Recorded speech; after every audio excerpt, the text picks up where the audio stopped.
Hello, these are flip notes 4A part 3 on the theories of emotion in our motivation, emotion, and personality unit.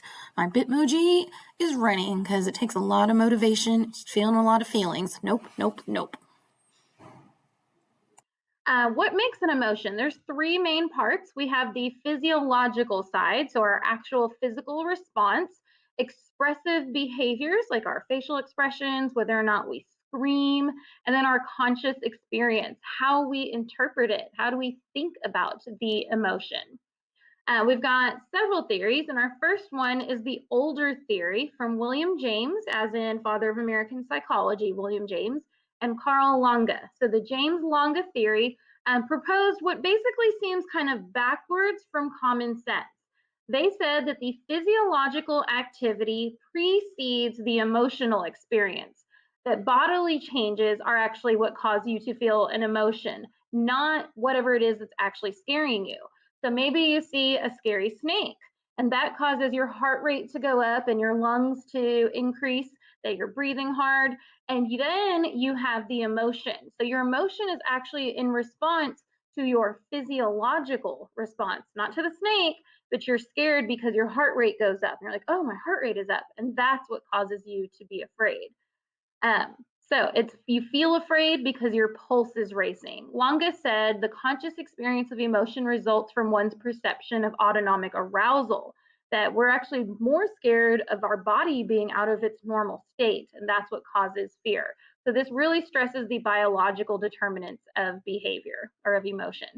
So normally we would think I tremble because I feel afraid, that you see a scary dog, causes fear, and then you have your response, your screaming and your trembling.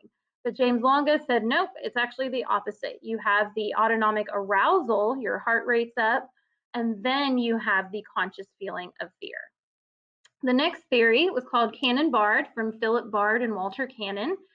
And they questioned the James Lange theory and noticed that sometimes people experience different emotions, but they show them the same way, like extreme happiness. You could be crying and screaming and frozen. That's, major joy. But maybe you do that same thing with fear and with anger. So why is it that we exhibit the same patterns of autonomic arousal, even though we're showing a different emotion? And they said it's because all those things are happening simultaneously. The emotion triggering stimulus and the body's arousal are happening at the same time, and you're not consciously thinking about it. So the thalamus produces both a physical response and an emotion simultaneously as it sends messages to the autonomic nervous system and the cerebral cortex at the same time. So we have a stimulus, maybe you're happy, there's a birthday cake and singing, and that causes both your heart rate to go up and you feel happy at the same time.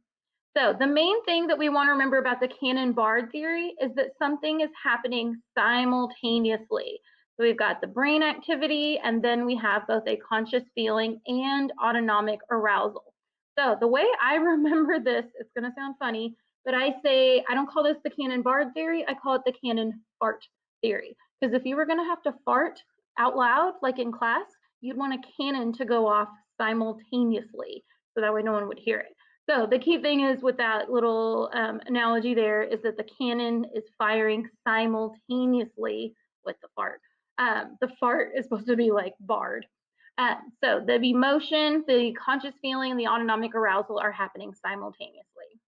Our third one is called the Schachter-Singer two-factor theory. Usually they just call it the Schachter theory or the two-factor theory.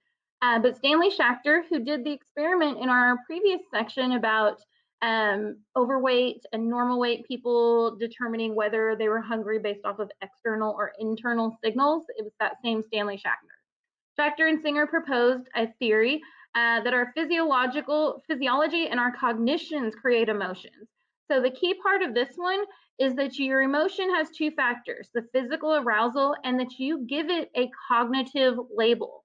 So there's some kind of a stimulus, maybe a thunderstorm, and you have your heart rate go up, but at the same time, you recognize that you are scared because of the thunder. And that's what creates your emotion.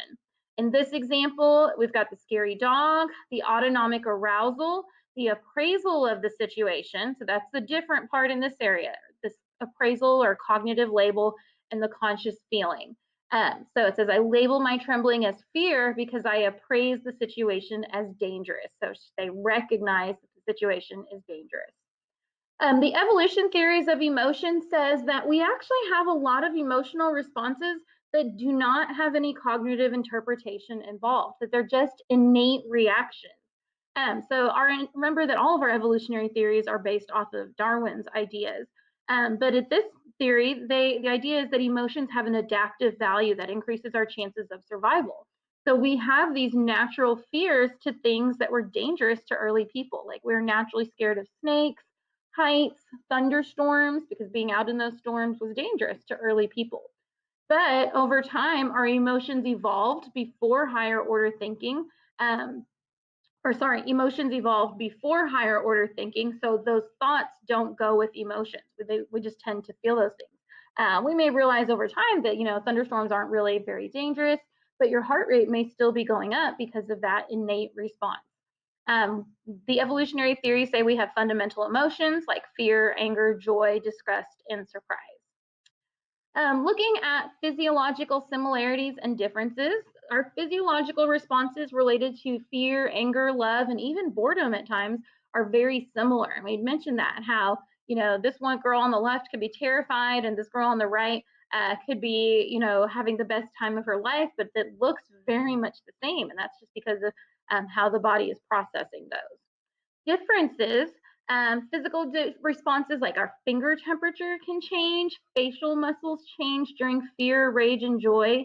The amygdala is more active during emotions like anger and rage, and different sides of the brain are more active with different emotions. So happy emotions seem to happen more on the left hemisphere, and the depressed emotions seem to happen more from the right hemisphere.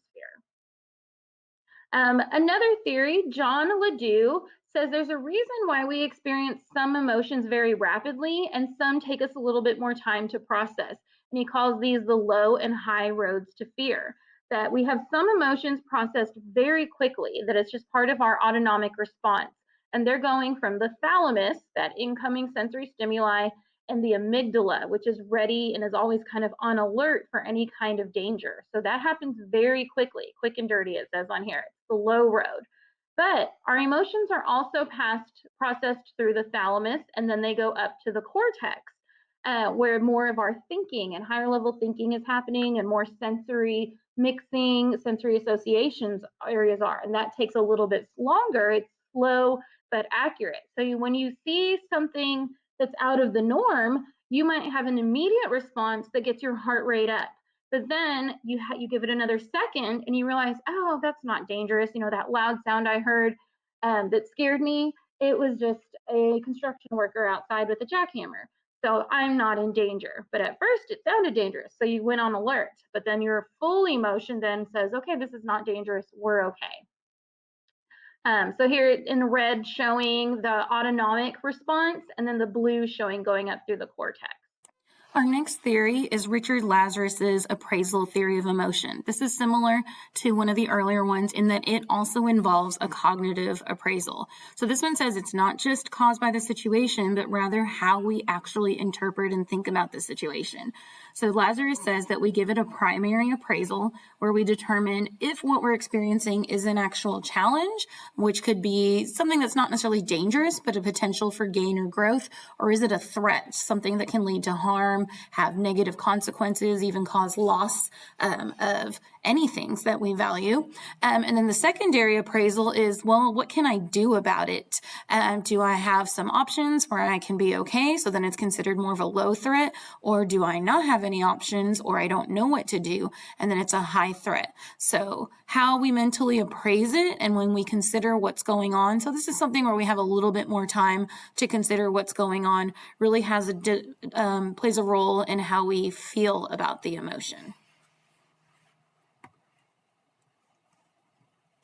Our final theory in emotion, and it's a new one, is the broaden and build theory of emotion. This one focuses more on the benefits of having a positive emotional perspective because it tends to broaden your awareness and really encourages new, or the other word for new, novel actions and thoughts, whereas having negative emotions tends to reduce awareness, close off your perspective. So the positive emotions create new novel thoughts, activities, and relationships, helps to build stronger personal resources. You have a stronger social support system because people want to be around you, helps you become more resilient, helps you to build up skills and knowledge, which overall leads to an enhanced health, better survival, and better fulfillment. But when you don't do those things and you focus on the negativity, it can create a downward spiral. So focusing on the positive creates the upward spiral. Another view of that, just showing the positive emotions relates to more positive experiences and relationships, things that can include or that can lead to that. Positive emotions like joy, love, looking for gratitude, which is kind of a big buzzword these days, having nice, new, novel travel experiences, opening yourself to the world, building your social support system. And again, all of that can lead to an enhanced and more fulfilling life. All right, that's it for Unit 4A, Part 3 on Theories of Emotion.